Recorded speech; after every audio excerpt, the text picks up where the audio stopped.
Summer Vacation Hero Special mula sa pagiging #1 hero sa pagiging UA High School teacher. Ngayong gabi, sasariwain natin ang lahat ng ginawa ni All Might at ang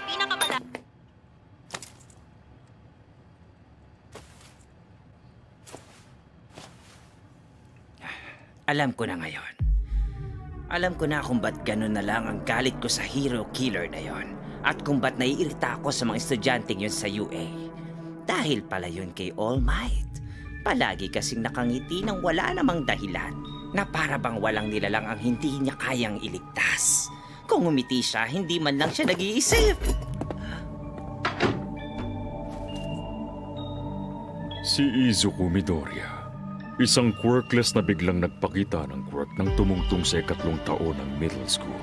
April ng taong ito matapos mag-enroll sa UA na ipakilala niya ang sarili niya at nagtapos bilang top 8 sa UA Sports Festival. Sa naganap na Hosu incident, nilabanan niya at ng mga kaibigan niyang hero ang killer na si Stain at nanalo. Noong oras na yon, iniligtas ng hero killer ang buhay niya.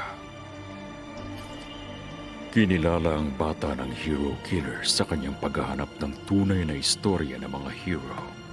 Nakabaligtaran ni Tomura Shigaraki. Ako mismo ang gagawa nun. Gagawa ko ng mundo na walang nabubuhay na All Might. At ipakikita ko sa lahat kung gaano karupok ang tinatawag nilang hustisya.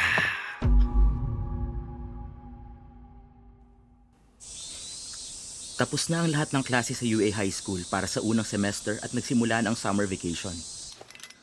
Pero hindi ibig sabihin nun na pwede na ako maglaro.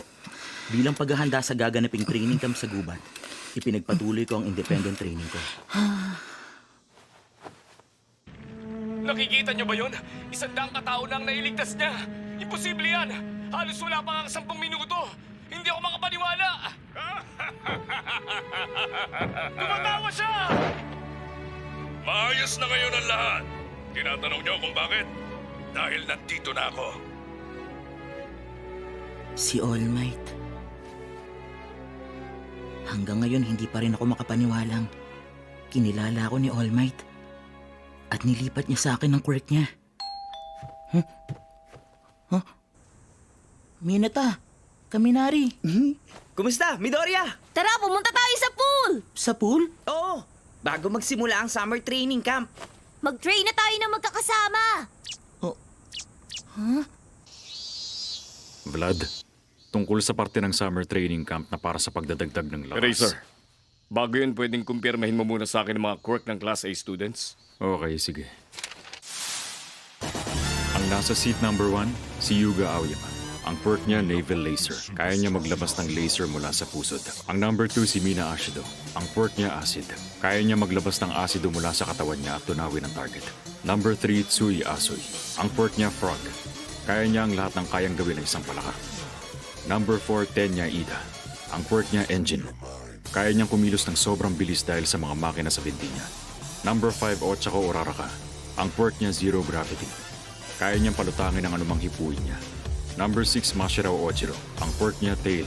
Nagagalaw niya ang buntot niya at nagagamit yun na parang braso niya wintel. Number 7, Denki Kaminari. Ang quirk niya, Electrification. Kaya niyang ilabas ang kuryenteng naipon sa katawan niya. Number 8, Eijiro Kirishima. Ang quirk niya, Hardening. May kakayahan siyang patigasin ang buong katawan niya. Number 9, Koji Koda. Ang quirk niya, Anivoice. Kaya niyang pasunurin ng mga may buhay, gaya ng mga hayop at insekto, puwera ang mga tao.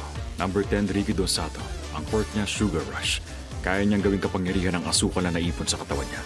Number 11, Mezo Shoji. Ang quirk niya, Dupli Arms. Kaya niyang gumawa ng mga mata, bibig o tenga sa dulo ng mga braso niya. Number 12, Kyokajiro. Ang quirk niya, Earphone Jack. Gamit ang plug sa tenga niya, naririnig at nakikilala niya kahit ang pinakamahinang tunog. At kaya niyang gamitin ang speaker sa binti niya para maglabas ng sobrang lakas na tunog. Number 13, Hanta Zero. Ang quirk niya, Tape. Kaya niya maglabas ng madikit na tape mula sa siko niya at gamitin yun para pigilan ng kalaban o para mas makagalaw siya. Number 14, Fumikage Tokoyami. Ang quirk niya, Dark Shadow.